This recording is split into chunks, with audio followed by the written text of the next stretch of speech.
सभी श्रोताओं को महानवमी की हार्दिक शुभकामनाएं। आज के इस व्याख्यान में कुछ प्रश्नों का उत्तर दिया जाएगा। सबसे पहला प्रश्न लेते हैं। समरेंद्र मिश्रा समस्तीपुर से लिखते हैं। ये इंजीनियर ग्रेजुएट हैं। इन्होंने लिखा है कि ऐसा इनको अवसर प्राप्त हुआ है, 5 बार इनको अवसर प्राप्त हुआ है हाई कोर्ट में स्वयं बहस करने का।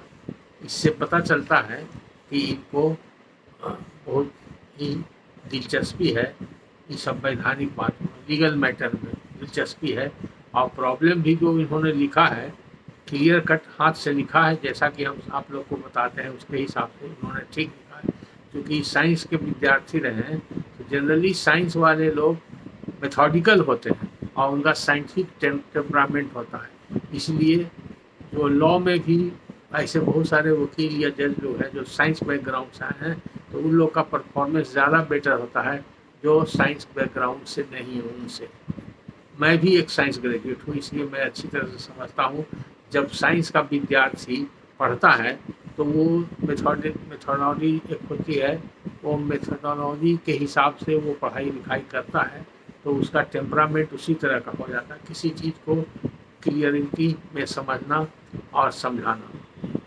तो इसका असर पड़ता है। इसे बहुत से लोग कहते हैं कि आप जो बताते हैं वो बहुत क्लियर है, बहुत सही है। वो सब का कारण है कि साइंटिफिक टेम्परामेंट के हिसाब से जो लीगल साइंस, यहाँ भी लॉ को साइंस के दृष्टिकोण से देखने पर उसका नज़रिया बदल जाता है। खैर, अब आते हैं समरेंद्र मिश्रा जी के प्रश्न पर। इनका प्रश्न लिखा इन्होंने लंबा चौड़ा है, हम उसको लिख करके रखे हैं, उसी को पढ़ते हैं। हमारे पूर्वज जमींदार थे। कलेक्ट्रेट पार्टीशन 1915 में हुआ था, जिसमें 2 प्लॉट गैर मजरूआ आम, एक 18 धूर का था और एक कट्ठा 4 धूर का था, जो हमारे आवासीय अन्य खसराओं के साथ है। अब आरएस खतियान जब बना तो दोनों प्लॉट इनके पिताजी के नाम से बन गया। अब इनका प्रश्न आता है, क्या स्पेशल सर्वे में मेरे नाम से खतियान बनेगा? सवाल बहुत सीधा है और बहुत क्लियर है। हालांकि इमीडिएटली इनका व्हाट्सएप पर प्रश्न आया था तो मैंने व्हाट्सएप पर शॉर्ट आंसर इनको दे दिया था, एस लिख दिया था, ताकि प्रबुद्ध व्यक्ति हैं समझ गए होंगे। फिर भी इसके बाद भी इनका और 2 प्रश्न आया है, तो इसीलिए आज इस प्रश्न को भी हम अपने व्याख्यान में ही एक्सप्लेन कर देते हैं।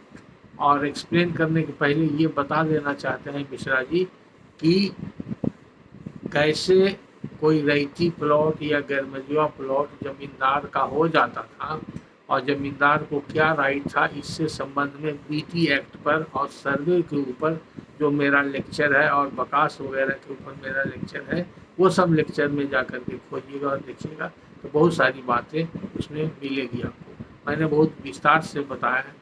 तो जो टॉपिक लिया जाता है उसी टॉपिक के ऊपर व्याख्यान देते हैं, लेकिन जब आपका प्रश्न आएगा तो इस प्रश्न के संदर्भ में भी कुछ बताना पड़ता है। तो आपके प्रश्न का हल तो हमने व्हाट्सएप पर एस में दिया था। अब क्यों एस दिया था उसको हम एक्सप्लेन करते हैं। क्योंकि आप जमींदार थे, आपके पूर्वज जमींदार थे, तो जमींदार का अधिकार 1-1 इंच जमीन पर मांगा जाता था। वो गैर मजरूआ आम हो या गैर मजरूआ मालिक हो या गैर मजरूआ खास हो, सभी पर जमींदार का ही हक होता था। जो जमीन रैयत का था वो रैयत का हुआ, बाकी सभी जमीन जमींदार का ही रहता। गैर मजरूआ आम की स्थिति थोड़ी दूसरी इसलिए होती है कि गैर मजरूआ आम में अगर पब्लिक उपयोग में आ रहा है, पब्लिक उपयोग की चीज़ है, जैसे नदी है, नाला है, नहर है, सड़क है, गली है, चारागाह है, ईदगाह है, खेल मैदान है, जिसमें मंदिर मस्जिद गिरजाघर है, जिसमें आम जनता के उपयोग में बराबर आ रहा है और आम जनता को उसमें जितना अधिकार है उपयोग करने का, उसमें उतना ही अधिकार उपयोग करने का जमींदार का होता है। लेकिन जमींदार को अधिकार इसलिए माना जाता है कि जब परमानेंट सेटलमेंट अंग्रेज के साथ हुआ और जमींदारों के द्वारा को अंग्रेजों ने सेटल किया, जमींदारी सिस्टम जब लागू किया 1793 में, तो उस समय एक एक इंच का मालिक जमींदार को ही बना दिया गया। तो उस लिहाज से अल्टीमेट मालिक जमींदारी होता है। उपयोग के दृष्टिकोण से गैर मजरूआ आम जो है वो आम पब्लिक के उपयोग के लिए रहता है, लेकिन पब्लिक उसकी मालिक नहीं है। मालिक होता तो उसको खरीद बिक्री भी कर सकता था, दूसरे को रोक सकता, ऐसा नहीं। किसी एक दूसरे को रोकने का अधिकार गैर मजरूआ आम में नहीं है। सभी लोग उसका उपयोग करेंगे। जिस प्रयोजन के लिए वो गैर मजरूआ बना है उस प्रयोजन में सभी का समान अधिकार है। यहाँ तक कि उसको उपयोग करने का रास्ता है तो उसी रास्ता से रैयत भी जाएगा और जमींदार भी जाएगा। अब जमींदार उस रास्ता को रोक नहीं सकता।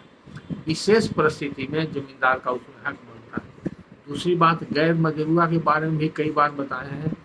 मजरूआ का माने होता है कल्टीवेबल लैंड, जिसमें खेती होती है उसको मजरूआ बोला जाता है। और गैर मजरूआ मतलब हुआ जिसकी खेती नहीं होती है, अनकल्टीवेबल, नॉट कल्टीवेबल, जो कल्टीवेबल नहीं है।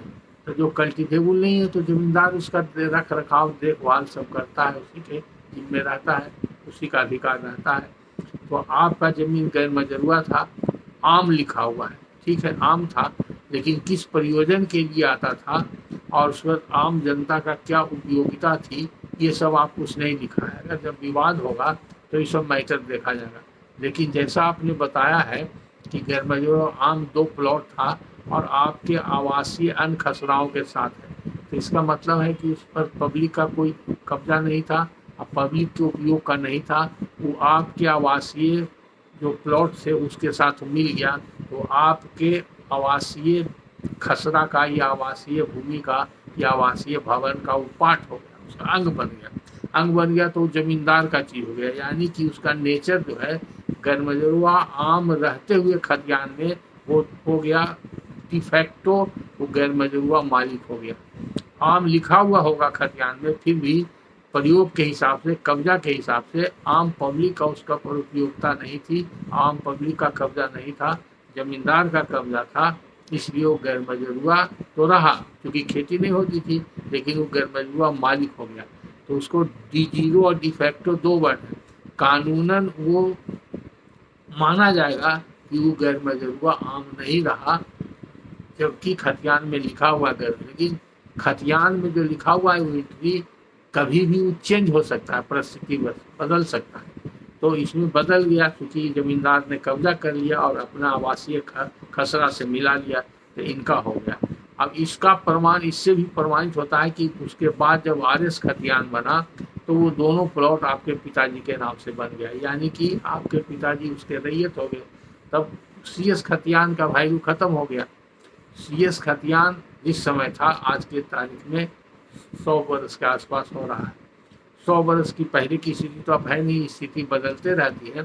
तो आरएस जब बना तो आरएस के समय वो स्थिति नहीं थी और वो आपका रैयती जमीन हो गया। इसलिए कि जब जमींदारी उन्मूलन हुआ, तो जिस दिन जमींदारी उन्मूलन हुआ 55-56 में वगैरह में, जिस इलाका का ही जमीन होगा, तो उस समय कब्जा में आपके पूर्वज का या आपके पिता का था। तो वो जमींदारी उन्मूलन में जो प्रावधान है लैंड रिफॉर्म्स एक्ट के हिसाब से, वो आपके पिताजी का रैयती हो गया, रैयती जमीन हो गया और उसका जमींदार बिहार सरकार हो गया। तो पहले से आपका अपना खसरा भी था और जो गैर मजरूआ खसरा था, ये दोनों मिला करके सब मिला के रैयती हो गया आपके पिताजी का, और कब्जा उन्हीं का था। इसीलिए आरएस खतियान उनके नाम से बन गया। अब आरएस खतियान जब उनके नाम से बन गया और आज तक उनका कब्जा है, अगर वे जीवित तो स्पेशल सर्वे में उन्हीं का बनेगा। अगर उनका देहांत हो गया है तो उनके वारिस में आप हैं और जितने भी वारसान हैं उनके जितने भी वारिस हैं उन लोग का नाम से बनेगा। तो इसलिए ये प्रश्न का उत्तर आपका मैंने सही दिया था कि वो खतियान आरएस आपके नाम से ही बनेगा, स्पेशल सर्वे में भी बनेगा, क्योंकि आरएस के समय से लगातार आज तक आपका कब्जा है और आपका रैयती हो गया। कानून के हिसाब से स्वतः रैयती माना जाएगा, बीटी एक्ट और लैंड रिफॉर्म्स एक्ट के प्रावधान के अनुसार। ये आपके पहले प्रश्न का आंसर हुआ मिश्रा जी। अब दूसरा प्रश्न आपका है कि मेरे पूर्वज जमींदार थे, घर CS प्लॉट नंबर 14 पर है, 9 कट्ठा भूमि है, और ये CS प्लॉट जो था किसी रैयत का बना हुआ था, यानी कि अन्य व्यक्ति का था, रैयती भूमि था।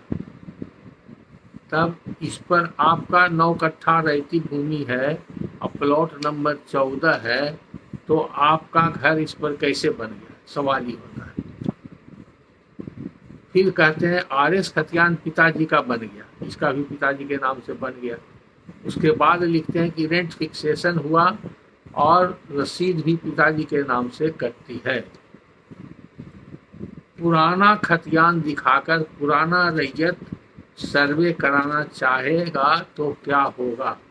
इसका जवाब मैंने शॉर्ट में आपको व्हाट्सएप पर 9 में दिया था। यानी कि पुराना खतियानी दिखाकर CS खतियान का जो खतियानी रैयत है, उस खतियान के आधार पर आज नया स्पेशल सर्वे में अपना खाता नहीं खुलवा सकता है, उसका नहीं होगा। ये मेरा आंसर है।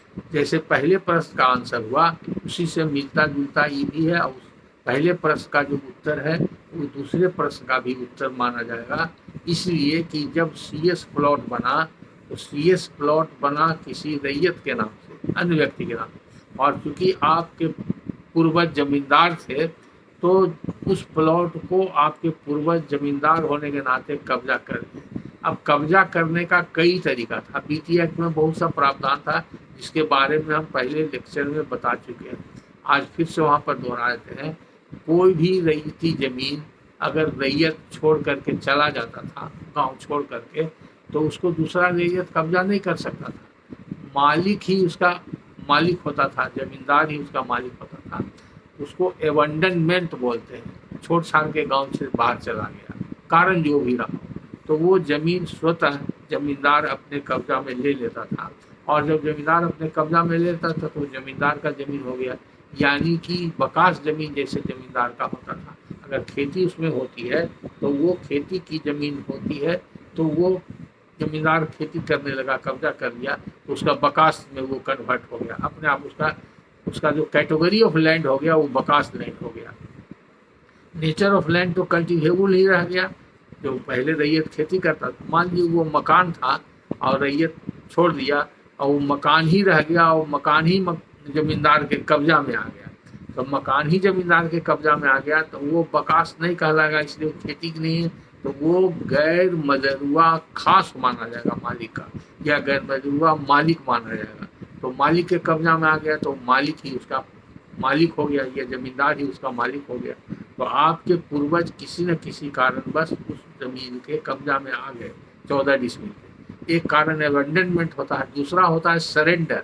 अगर कोई रैयत यहाँ मालगुजारी बकाया हो जाता था और उसके पास आर्थिक स्थिति ऐसी थी कि वो मालगुजारी नहीं दे सकता है, तो अपनी सभी जमीन जैसा जिसका स्थिति रहा, या कुछ जमीन जिसको भी चाहे, जिससे कि मालिक उसका जो है बकाया में समायोजन कर सके जमींदार, तो उसको सरेंडर कर देता था और ऑफर करता था कि हमारे पास इतना रुपया बकाया है, हम उसको नहीं दे सकते हैं, इसके एवज में हम इतना ज़मीन आपको सरेंडर करते हैं। तो सरेंडर कर दिया तो मकान या ज़मीन जो भी हुआ खेती का, वो सब जमींदार के कब्जा में चला है। तो आपके केस में भी हो सकता है कि वो व्यक्ति सरेंडर कर दिया हो, तो सरेंडर करने के बाद फिर जैसे एबंडनमेंट के हिसाब से या तो वो हो जाएगा बकास हो जाएगा, या गैर मजरूआ मालिक या गैर मजरूआ खास हो जाएगा।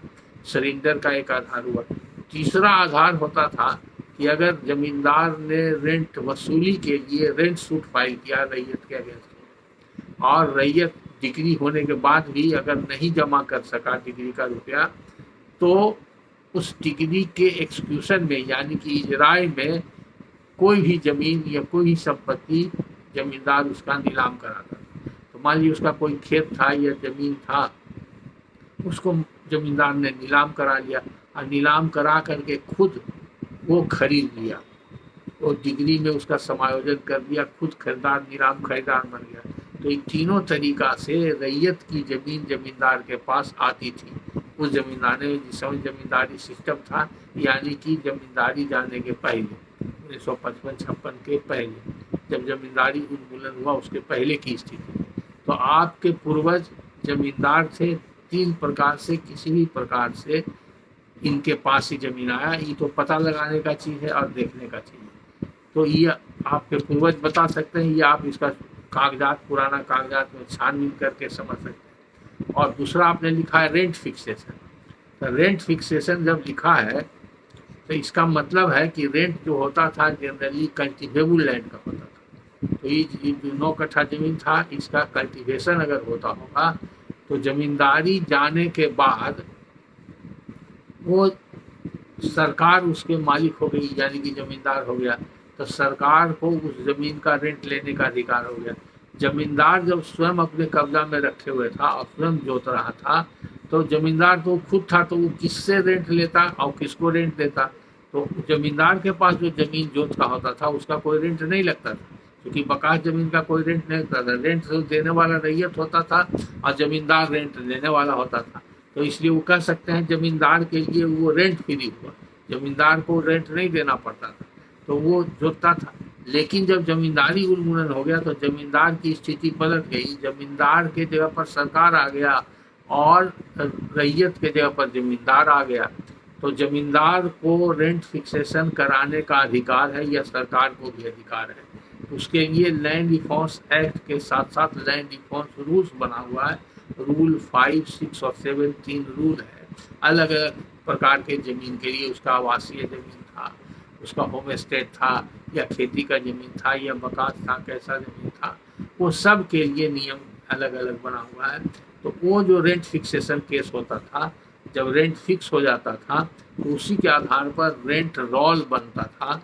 उसी रेंट रोल को फॉर्म एम बोलते हैं। 3 फॉर्म लैंड रिफॉर्म्स एक्ट में कहा गया है, इसके बारे में हम पहले के लेक्चर में भी बता चुके हैं। फॉर्म के में एप्लीकेशन फाइल होता था रेंट फिक्सेशन का। फॉर्म एल में आम जनता को नोटिस जाता था कि किसी को आपत्ति देना है तो आपत्ति दीजिए। वो आपत्ति दिया या नहीं दिया, उस सब का निराकरण करने के बाद जब अंतिम आदेश हो जाता था कि इस जमीन का मूल्य जो रेंट होता है उसका निर्धारण इस दर से किया जाता है। तो टोटल जमीन मान लीजिए कि 5 रुपये कट्ठा उसका लगान निर्धारण हुआ, तो 5 कट्ठा है तो 25 रुपया इसका रेंट हुआ, वही रेंट फिक्सेशन, यानी रेंट फिक्स हो गया। अब जमींदार 25 रुपया मालवियारी सालाना बिहार सरकार को देगी, अब बिहार सरकार को रसीद काट के देगी। यही तरीका था। तो जब रेंट फिक्सेशन हुआ, इसका मतलब है वो रेंट फिक्सेशन का अगर ऑर्डर देखिएगा और उसका रिकॉर्ड निकालिएगा तो उस रिकॉर्ड में आप देखिएगा जरूर लिखा हुआ होगा किस बैकग्राउंड से ही जमीन आया है। जो कहते हैं आपके पास कागज नहीं, आपको पता नहीं है, तो उससे पता चल जाए। अगर नहीं भी पता चलता है तो ये बहुत बड़ा प्रमाण है कि वो आपका रैयती जमीन हो गया और सरकार आपको रैयत मान रही है और इसलिए रसीद काट रही है। तो अब इस पर दूसरा रैयत जो पुराना खतियान वाला रैयत है उसका राइट कब भी खत्म हो गया। अब उसके आधार पर नया सर्वे में यानी कि स्पेशल सर्वे में उसका दावा नहीं चलेगा। इसलिए पुराना खतियान दिखाकर अब वो स्पेशल सर्वे में अपना खाता नहीं खुलवा सकता। कानून के हिसाब से जब आरएस खतियान बन जाता है तो सीएस खतियान का वैल्यू समाप्त हो जाता है। इसीलिए इसको बोलते हैं रिकॉर्ड ऑफ राइट। और रिकॉर्ड ऑफ राइट जो है हमेशा अप टू डेट होना चाहिए। तो जो लेटेस्ट और अप टू डेट होता है वो प्रिवेल करता है, पुराना वाला समाप्त हो जाता है। उसके बाद फिर लिखते हैं कि कागजात फरीक के पास है, ज़्यादा जानकारी नहीं है, केवल रेंट फिक्सेशन है एवं आरएस खतियान है। तो इतना ही है, काफ़ी है, जितना बता दिए। अगर रेंट फिक्सेशन केस का रिकॉर्ड आप खोजते हैं और देखते हैं तो उसमें आवेदन भी लिखा हुआ होगा और आधार भी लिखा हुआ होगा। अगर ऑर्डर डिटेल में लिखा हुआ होगा रेंट फिक्सेशन का ऑर्डर, उस ऑर्डर में भी कुछ फैक्ट्स लिखा होगा, उससे आपको पता चलेगा। अगर नहीं भी मिलता है तो उसकी चिंता की बात नहीं है। आप कब्जा के आधार पर और वारिस खतियान के आधार पर आप अपना खाता खुलवा सकते हैं, आप ही का खाता खुलेगा।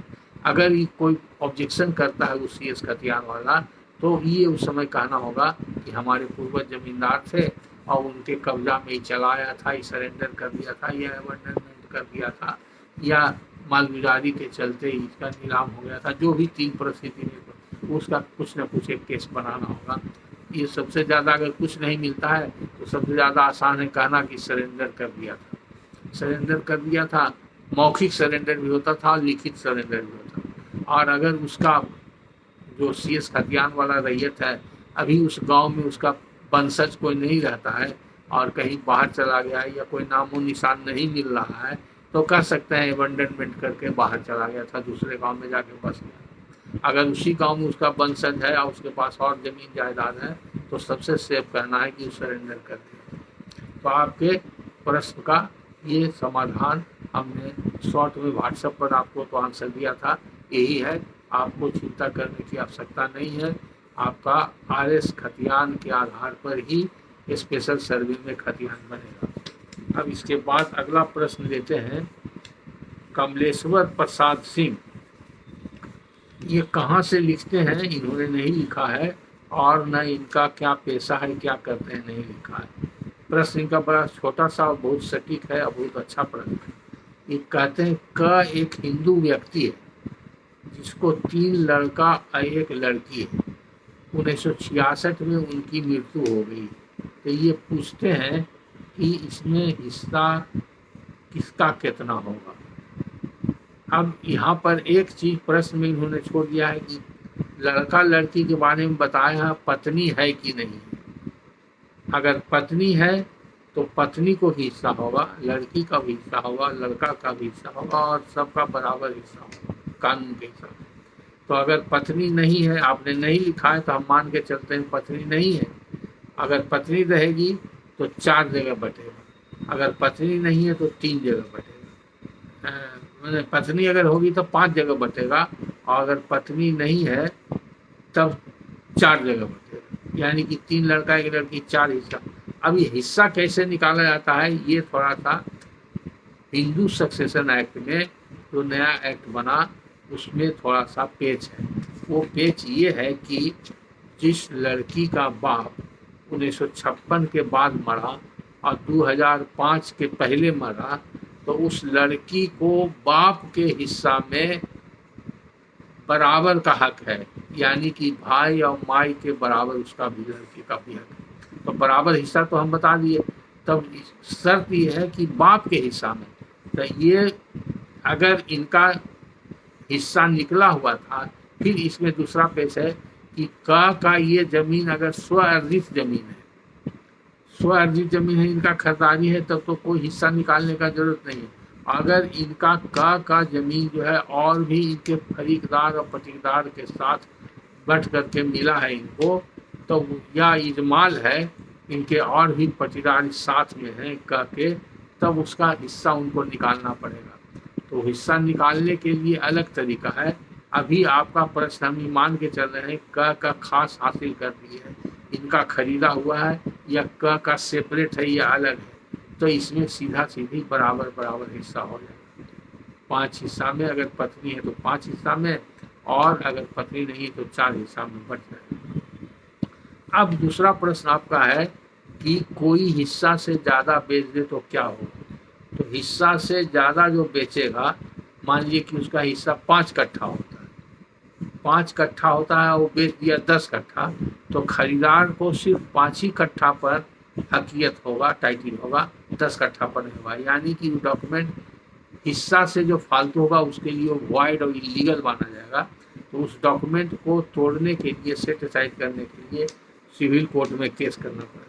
अगर बंटवारा नहीं हुआ है, बिना बंटवारा के बेच दिया है, तो बंटवारा का भी केस होगा और साथ साथ उसमें वो डीड के बारे में भी जिक्र होगा कि डीड नाजायज लिखा गया है, वॉइड है। तो एक ही केस में दोनों हो जाएगा, बट करके भी मिल जाएगा और डीड के बारे में भी उसमें निराकरण हो जाएगा। अगर बंटवारा हो गया है, मान लीजिए कि 4 जगह या 5 जगह बटा हुआ है और बट करके सबको मिला हुआ है हिस्सा, 5-5 कट्ठा या 2-2 कट्ठा मिला हुआ है या 4-4 कट्ठा मिला, तो कोई व्यक्ति ज़्यादा बेच दिया है तो ये कहना पड़ेगा, केस करना पड़ेगा कि बंटवारा अमुक तारीख को इस प्रकार से हुआ था, उसमें इतना इतना जमीन प्रत्येक व्यक्ति को मिला था, लेकिन उन्होंने इतना के बजाय इतना जमीन बेच दिया, तो उस हिसाब से भी वो केस होगा, वो टाइटिल होगा। अगर बंटवारा नहीं हुआ है तो बंटवारा के साथ ही डॉक्यूमेंट को सेट असाइड करने के लिए केस एक ही में होगा। अगर बंटवारा हो करके अलग अलग ज़मीन हो गया और अलग ज़मीन जितना मिला बट के उससे ज़्यादा बेच दिया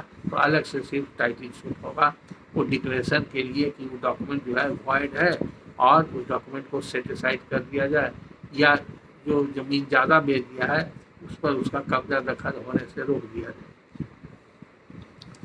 उसके बाद का प्रश्न है रवि सिंह जमुई बिहार से।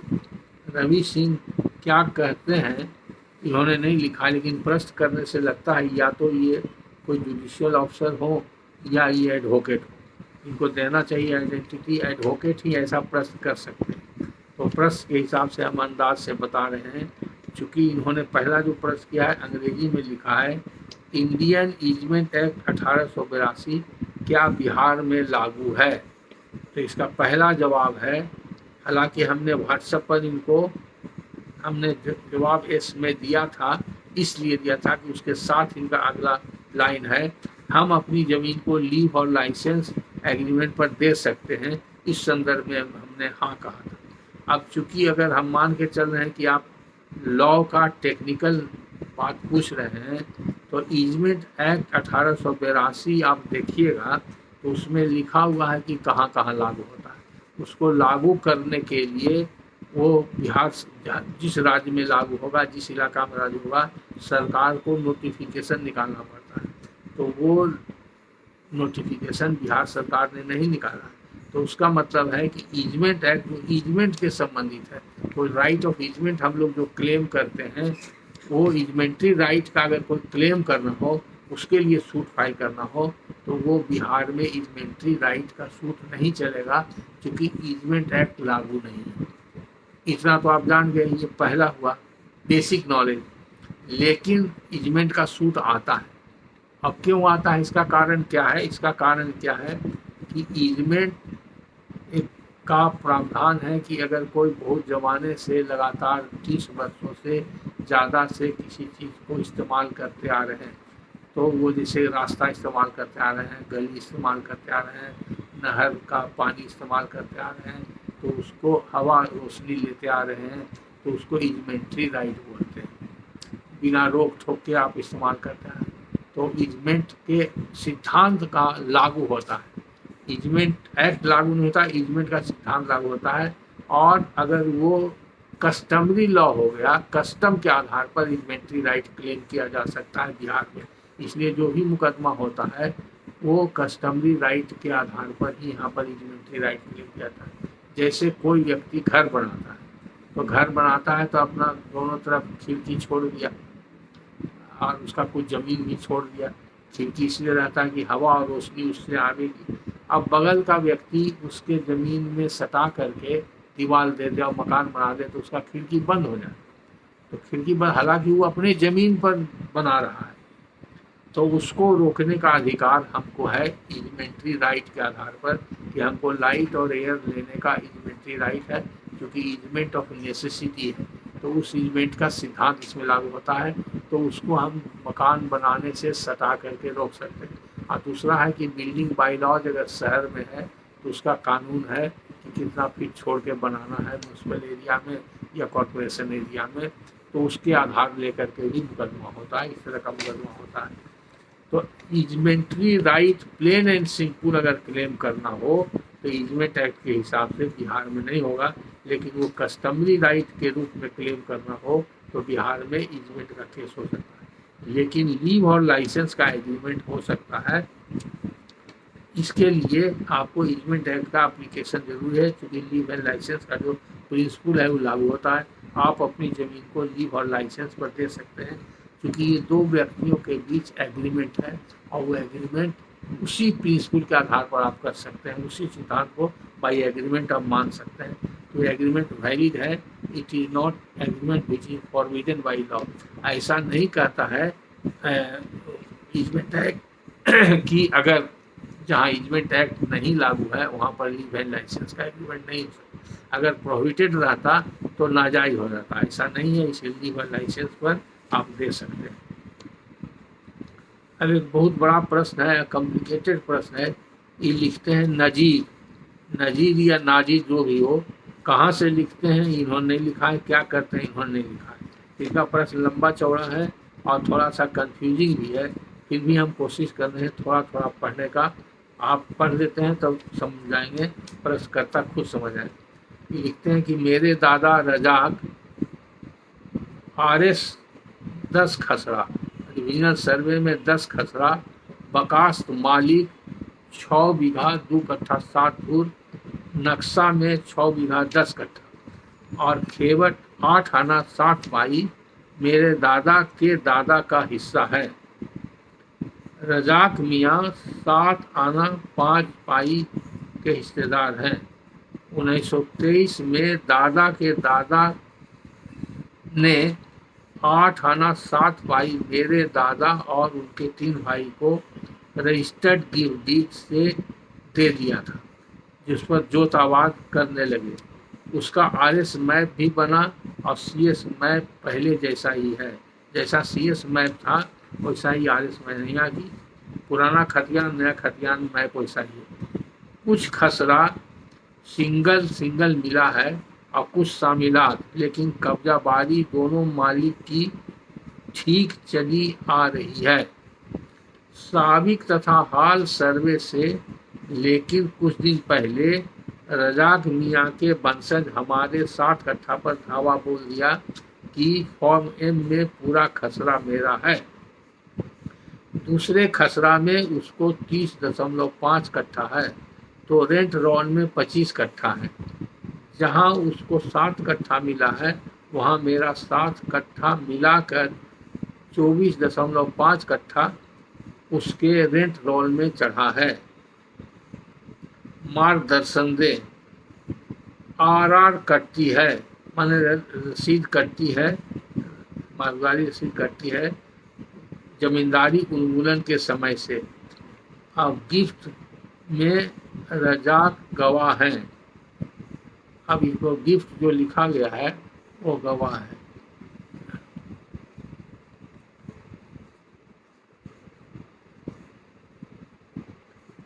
अब गिफ्ट में क्या लिखा हुआ है ये लिखे हैं नीचे में। बेला मुशारकत अहदे व बनाकर दिगरे बकम दखल अपने रखता हूँ, उसको बेला इस्तवाय कदामी राय वो कदामी हक यानी जुमला हकूक वो मुराफिक मुतलिक जमींदारी। देखिए नजीर जी, आप जो लिखे हैं ये सब वर्ड गलत है, इसीलिए कहते हैं कि आप किसी से लिखवाइए और बढ़िया से लिखिए और टाइप कर करके भेजिए। और वर्ड जो लिखते हैं वो गलत है तो उसका माने तो बताना मुश्किल है, लेकिन हमको अनुभव से और अंदाज से आपको बताते हैं। जो जनरली जुमला इस्तेमाल होता है बख्शिशनामा में, वो सब जुमला के बारे में हमको जानकारी है, उसके आधार पर हम उसको सही समझ रहे हैं। आप लिखें गलत लेकिन हम उसको सही समझ रहे हैं। तो अभी जो है पुराना जो बात बताए रेंट रोल में और आपके कब्जा में फ़र्क है, उसका बहुत ज़्यादा महत्व नहीं है। उसके बारे में आप जैसा बोलते हैं, अगर कोई विवाद होगा तो आपको कहना पड़ेगा कि रेंट रोल में इतना उनका है और कब्जा के हिसाब से मेरा है, मेरे रेंट रोल में इतना है कब्जा के हिसाब से। तो जो कब्जा है उसी को सही माना जाएगा, क्योंकि रेंट रोल के अंदर ही वो चीज़ है। अब उससे पक्का आपका कागज़ है बख्शिशनामा का। बख्शिशनामा में चूँकि रजाक मियाँ गवाह हैं, तो उस बख्शिशनामा के मजमून में जो लिखा हुआ उनके ऊपर भारी पड़ेगा, उसके खिलाफ वो नहीं बोल सकते हैं। अगर उसके खिलाफ वो बोलेंगे तो कोर्ट में उसकी मान्यता नहीं होगी।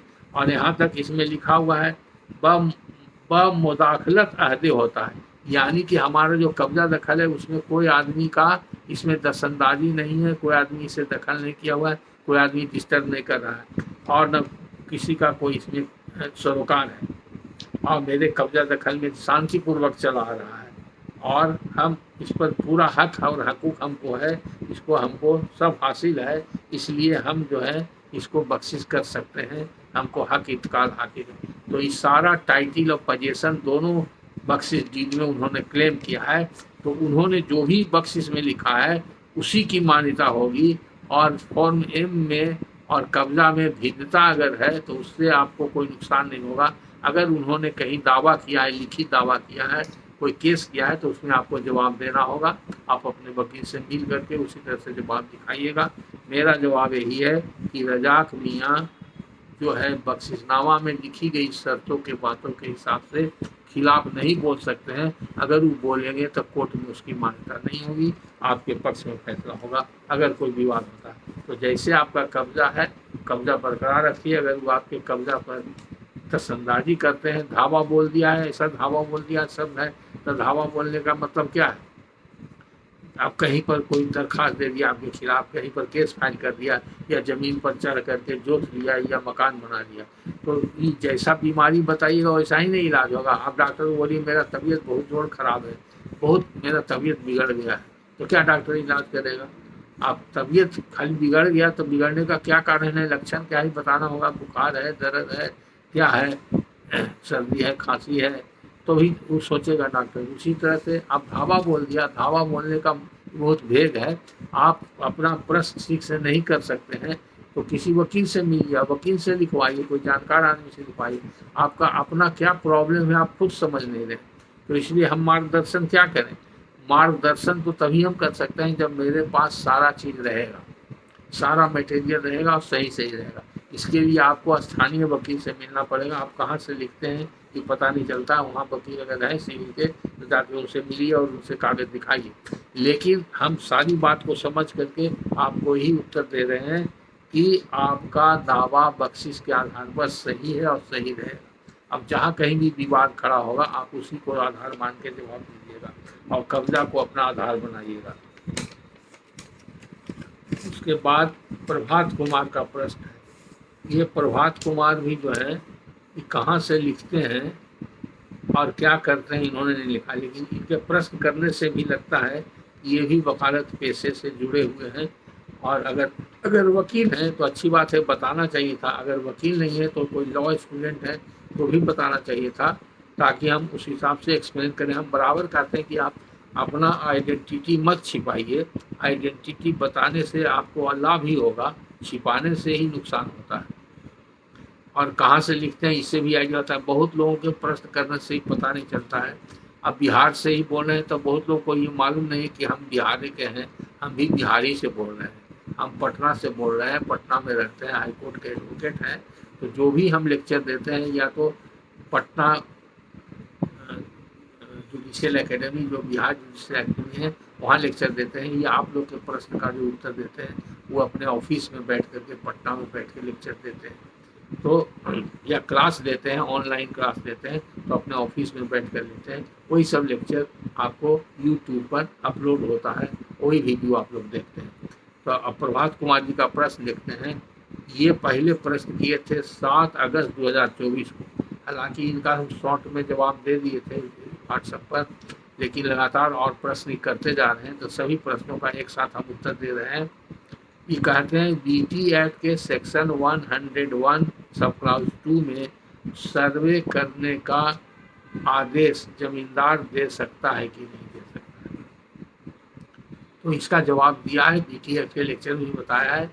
जमींदार के अनुरोध पर सरकार सर्वे का आदेश देने का अधिकार सरकार को है। उसके लिए किस एरिया में सर्वे होगा सरकार को नोटिफिकेशन गजट निकालना पड़ता है और उसके लिए पदाधिकारी नियुक्त करना पड़ता है।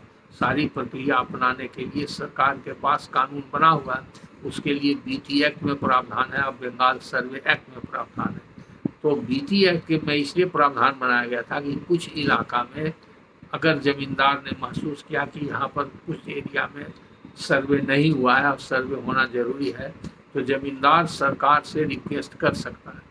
और जमींदार रिक्वेस्ट करेगा तो सरकार उसके रिक्वेस्ट के अनुसार वो सर्वे करा सकती है।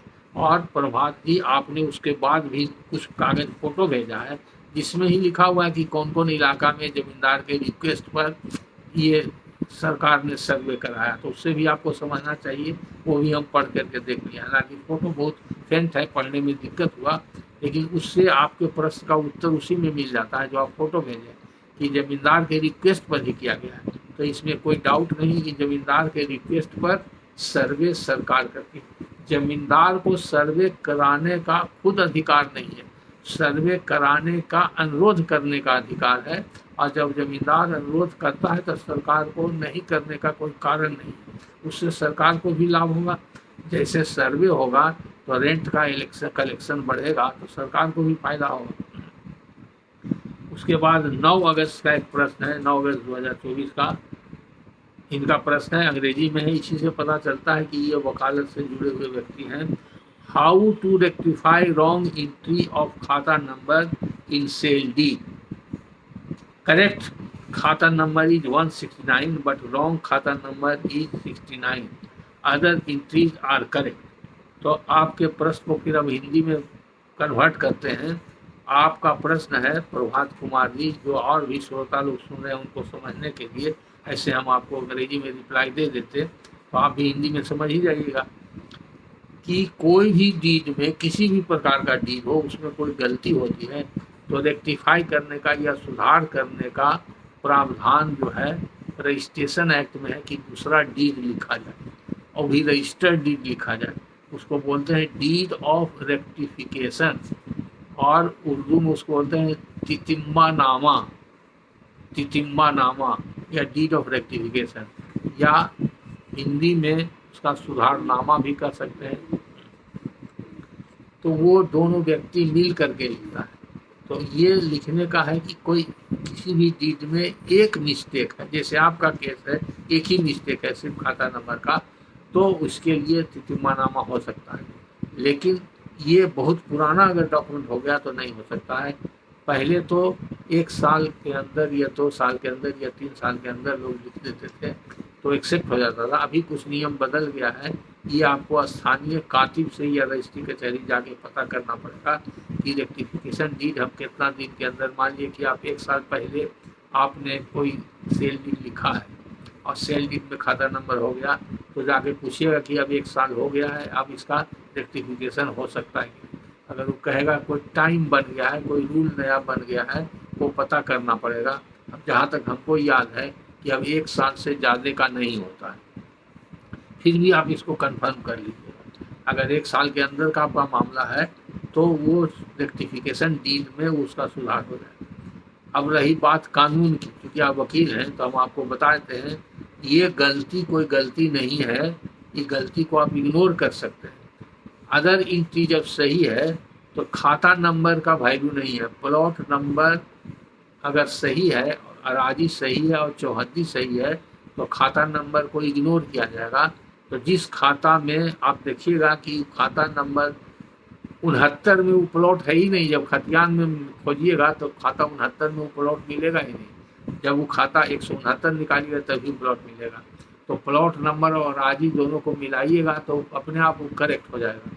तो कानून में मान्यता यही है कि जब खाता नंबर गलत हो, प्लॉट नंबर और आजी और बाउंड्री सही हो, तो प्लॉट नंबर बाउंड्री और आजी सेल प्रिवेल, माने उसी की मान्यता है। तो आप मान लीजिए कि आपके डीड में कोई गलती नहीं, अगर जब आप बेचना चाहते हैं या कोई मुकदमा करना चाहते हैं तो उस डीड में आप ये बात लिख सकते हैं या प्लेंट में लिख सकते हैं कि हमारे सेल डीड में हमने जो 169 खाता का अमुक प्लॉट इतना राजी खरीदा था उसमें गलती से 69 लिखा हुआ है, सही खाता 169 है, गलती से 69 लिखा हुआ है, लेकिन खाता नंबर के अलावे अन्य एंट्री जो है प्लॉट नंबर, अराजी और चौहद्दी वो सब सही है। तो ये कह करके आप बेच भी सकते हैं, बख्शिश भी कर सकते हैं, कोई मुकदमा भी कर सकते हैं, तो उसी की मान्यता हो। उसके बाद फिर 7-10-24 का एक प्रश्न है। इनका प्रश्न है, टू रैयत had right to file a case against proprietor under section 40 BT Act where no khatiyan unsurveyed land। उसका फिर एक और प्रश्न करते हैं, is there was another record with proprietor. तो दोनों प्रश्न का आपको बारी बारी से जवाब देते हैं। प्रभात जी, आपका कहना है कि रैयत जो है वो प्रोप्राइटर यानी कि जमींदार के विरुद्ध 40 BT एक्ट में केस फाइल कर सकता था कि नहीं कर सकता था। अब तो सवाल ही नहीं है, अब तो E40 BT एक्ट क्या है, अब एक तरह से अब रिडंडेंट हो गया, अब इसकी उपयोगिता समाप्त हो गई। तो जमींदारी जिस समय था, उस समय जमींदार लोग दो प्रकार का मालगुजारी लेता था। एक होता था कैश रेंट और एक होता था काइंड रेंट। कैश रेंट में रुपया में नकदी जिसको बोलते थे, उसको नकदी रेंट बोलते थे, नकदी लगान। और जो काइंड में होता था उसको बोलते थे भावली रेंट या भावली दाना बंदी। भावली में भी दो प्रकार का होता था। भावली में एक फिक्स होता था, एक अनसर्टेन होता था, उसको भावली दाना बंदी बोलते थे। उसको एसर्टेनमेंट की प्रक्रिया से एसर्टेन किया जाता था। जैसे समझाने के लिए बताते हैं कि 1 बीघा में 10 शेयर लेंगे रेंट, तो ये हो गया भावली। और अगर हुआ कि प्रति बीघा में जो उपज होगा उसमें से उपज का 1/4, 1/3, 1/4, 1/10 हिस्सा, 1/5 हिस्सा, कुछ इस तरह से लिया जाएगा, तो वो भावली दाना बंदी कहलाता था। तो उसका एसर्टेनमेंट किया जाता था। तो उपज को काट करके उसको नाप करके तब उसके बाद निकाला जाता था। तो ये दो प्रकार का होता था। तो उसमें जमींदार और रैयत के बीच में बराबर विवाद होता था। विवाद होते रहता था कि नहीं फसल कम हुआ है, या इस खेत में मर गया है, उस खेत में ज़्यादा हुआ है। जिस खेत में ज़्यादा उपज हुआ उसी के हिसाब से जमींदार उससे मांगता था एसर्टेनमेंट में, कि उसके रेट से जो उसमें 1 बीघा में अगर 20 मन हुआ है तो सभी 20 बीघा जमीन में 20 बीघा के हिसाब से 20 मन के हिसाब से जोड़ता था। तो इस तरह से विवाद होता था। तो इसीलिए सेक्शन 40 BT एक्ट बनाया गया। और 40 BT एक्ट के निराकरण के लिए एक रेवेन्यू ऑफिसर को अपॉइंट किया गया था। डिप्टी कलेक्टर लोग उसमें होते थे, वो कोर्ट के रूप में काम करते थे, उनके यहाँ केस फाइल होता था। तो जो रैयत भावली रेंट देता था, यानी कि काइंड में गल्ला में रेंट देता था, लगान गल्ला में देता था, उसी को ये अधिकार दिया गया था कि वो जमींदार के विरुद्ध केस दायर करे और वो कहे कि अब हमको भावली से नकदी कर दिया जाए। तो इसके लिए ये प्रावधान बना था। दोनों पक्षों को सुन के रैयत के पक्ष में फैसला होता था तो नकदी बना। जनरली रैयत के पक्ष में फैसला हो ही जाता था, रिजेक्ट करने का कोई कारण नहीं था। तो इसलिए आपका प्रश्न का सीधा सवाल है कि रैयत को ही अधिकार था, जमींदार को अधिकार नहीं दिया गया था कि वो फाइल करे केस, रैयत ही फाइल करता था। जमींदार को तो फायदा था गल्ला पर, इसलिए गल्ला जमींदार देता था तो उसको ज्यादती भी करता था।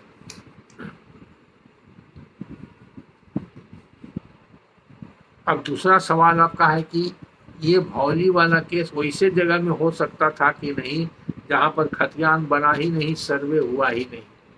तो ऐसा कहीं BT एक्ट में नहीं लिखा हुआ है, सभी जगह होता था। अगर खतियान नहीं भी है तो जमींदार को मालूम है कौन रैयत का ही जमीन है, अब कितना बीघा जमीन है, तो उसको हिसाब से वो लेता था, उससे मालगुजारी लेता था। तो उसी खंधा का नाम चौहद्दी ये सब रहता था, अराजी रहता था। फलाना खंधा में 5 बीघा वाला प्लॉट, 2 बीघा वाला प्लॉट, 1 बीघा वाला प्लॉट, इस तरह से करके उसका चौहद्दी के हिसाब से वो उसका आइडेंटिफिकेशन होता था। दूसरा सवाल है कि जमींदार के पास कोई रिकॉर्ड रहता था, जमींदार के पास पूरा रिकॉर्ड रहता था। सर्वे रिकॉर्ड खतियान की तरह तो नहीं रहता था, लेकिन जमींदार हर रैयत का अकाउंट रखता था, जिसको बोलते थे लग्गित रजिस्टर, जमींदार के पास रहता था। जमींदार के पास भी अपना कचहरी होता था, अपना ऑफिस होता था। तो कचहरी में जो वहाँ काम करता था कर्मचारी, उसको गुमास्ता बोलते थे, वो सब रिकॉर्ड ठीक करता था। और जो जमीन पर जाके रैयत के गांव में जाके मिल करके उससे खेत पर जा करके देख करके पुजारी वसूलता था, भावली में या नकदी में उसके घर दलान पर जाकर रसीद काटता था, उसका काम था। पटवारी रहता, पटवारी के अलावे उसको असिस्ट करने के लिए उसके साथ मसल मैन रहता था, उसको बराही गोड़ाई भी बोलते थे, वो भी जाता था वसूली करने के लिए। तो इस तरह से जो ऑफिस होता था, जमींदार का कचहरी होता था, उसमें गुमास्ता है जो वो सब मेंटेन करता था।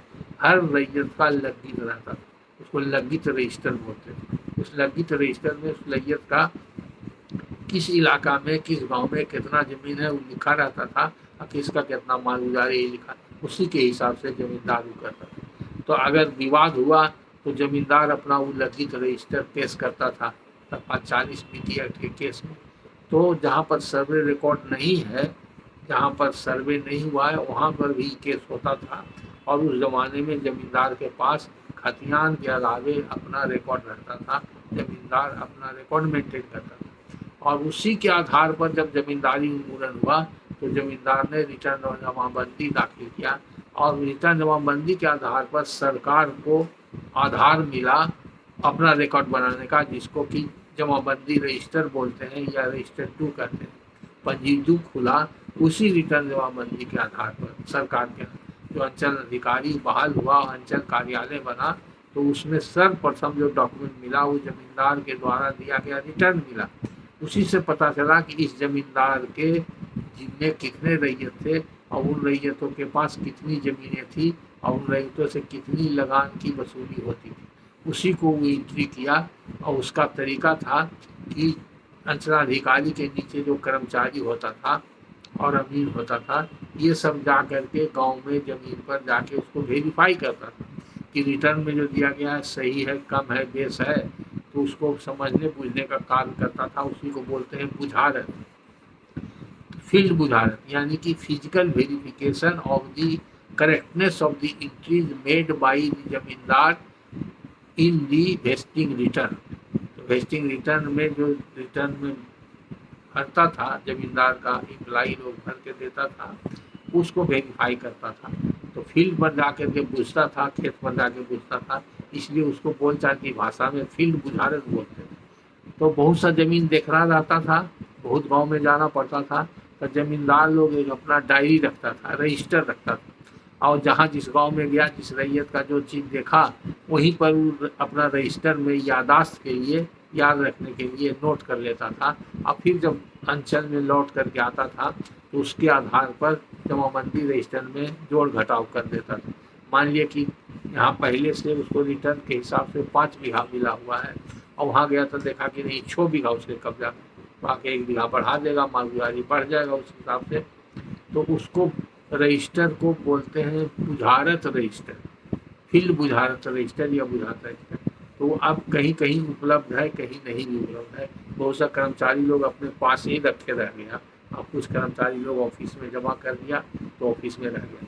लेकिन वो स्टैट्यूटरी रजिस्टर नहीं है, उसकी कानून में कोई मान्यता नहीं है। उसमें जो एंट्री लिया गया वो एविडेंस के रूप में कोर्ट में स्वीकार नहीं है। वो कर्मचारी ने अपने याद के लिए, अपने सुविधा के लिए वो अपने खुद प्राइवेट स्तर पर उसको बनाया था, लेकिन उसको आधार मान करके जमाबंदी में सुधार किया गया है, बहुत सा केसेस में देखा गया। तो ये आपके सभी प्रश्नों का प्रभात कुमार जी उत्तर हो गया। तो आज अब समय समाप्त हो रहा है, सभी श्रोताओं के प्रश्नों का उत्तर हो गया। आप पुनः सभी श्रोताओं को दशहरा की हार्दिक शुभकामनाएं। सबके लिए दशहरा शुभ एवं मंगलमय हो। धन्यवाद।